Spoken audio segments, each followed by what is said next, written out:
This is Timely Greetings, Volume 2, Number 24, page 22 to 24. Will the Church forever remain in her self-deception, or will she awake to her great need?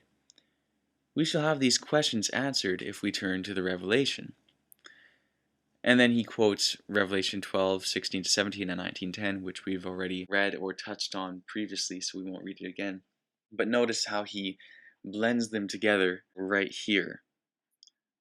The testimony of Jesus Christ, for the testimony of Jesus, is the spirit of prophecy. He's equating the two terms. So, he comments, here is the Bible's own answer, which says that there's to be a people who will have the testimony of Jesus Christ at the time the earth swallows up the flood, the hypocrites. And since this incident is yet future, it shows that there is to be a prophet in the church. For the Bible's own interpretation of the testimony of Jesus Christ is the spirit of prophecy. The first part of chapter 19, you will note, explains that the spirit of prophecy is brought to them by a man, a fellow servant, and that those who receive him feel like worshiping him, but he directs them to worship God, not a man. Did you notice what he just said? Notice that he says that the church will have the testimony of Jesus Christ at the time the earth swallows up the flood. We all know what that is as Davidians. We know that that has not happened yet.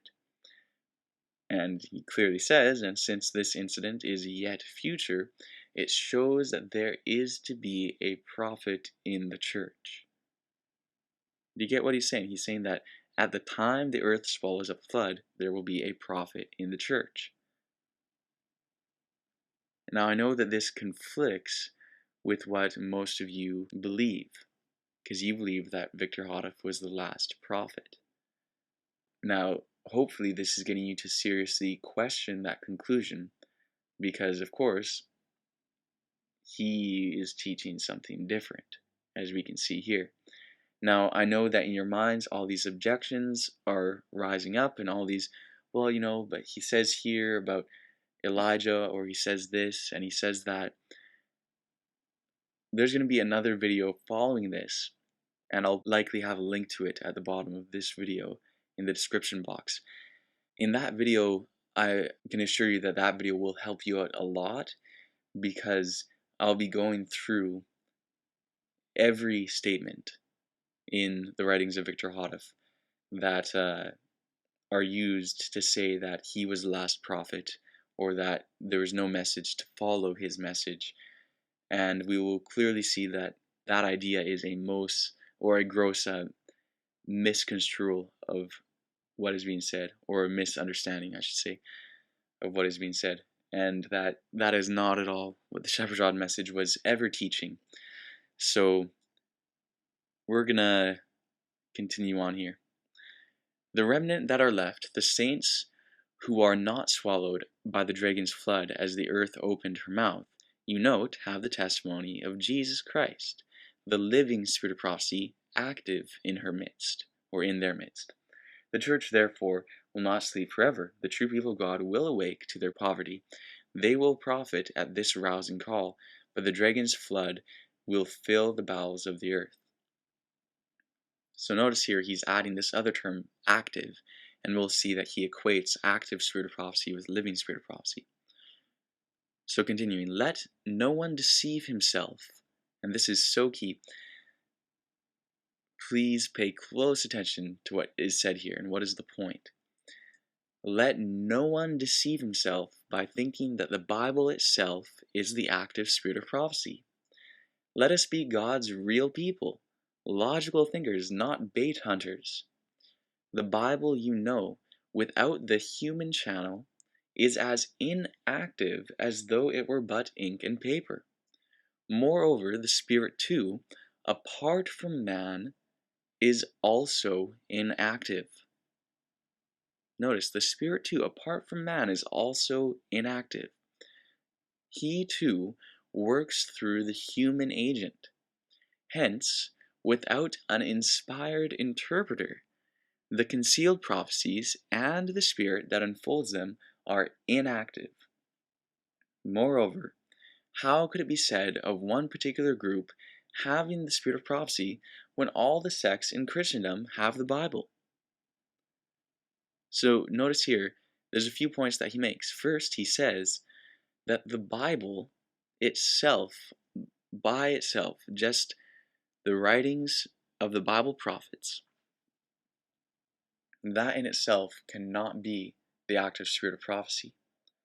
One of the reasons which he gives, which he just stated at the end, this last sentence in the paragraph, is that in Revelation it makes a distinction between those who have the living spirit of prophecy and those who do not among God's professed people. You see that in Revelation 12, there's the woman, the church, and the remnant, and it's the remnant who have the testimony of Jesus, which is the spirit of prophecy, not the woman.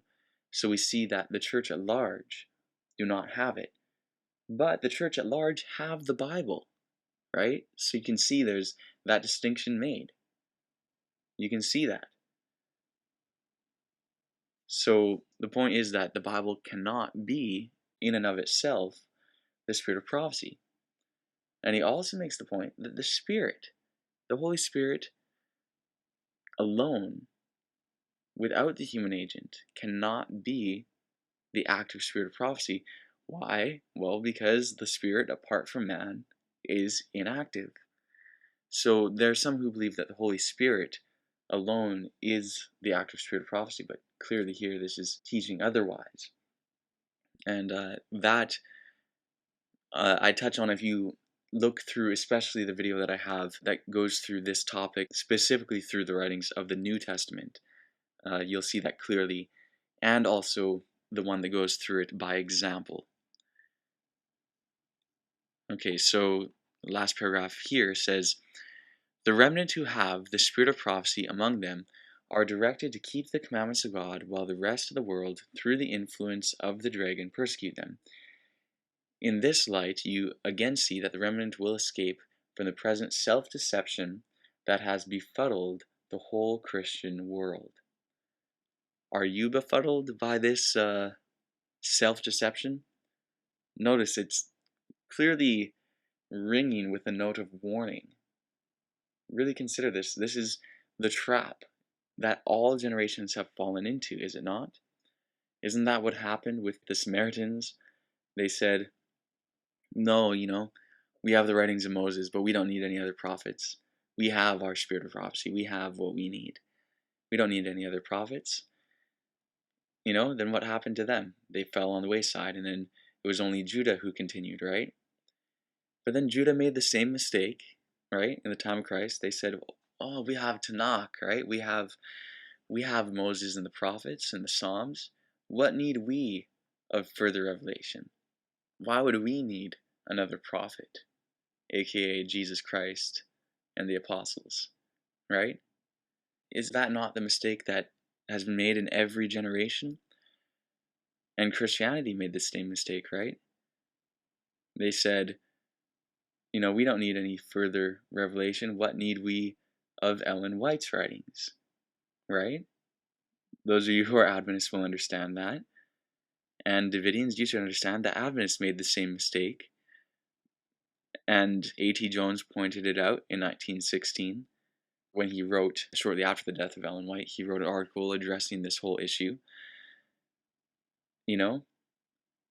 Adventists made the same mistakes. Are we as Davidians making that same mistake? It's something really to consider. It is the thing that has got people stuck in the mud.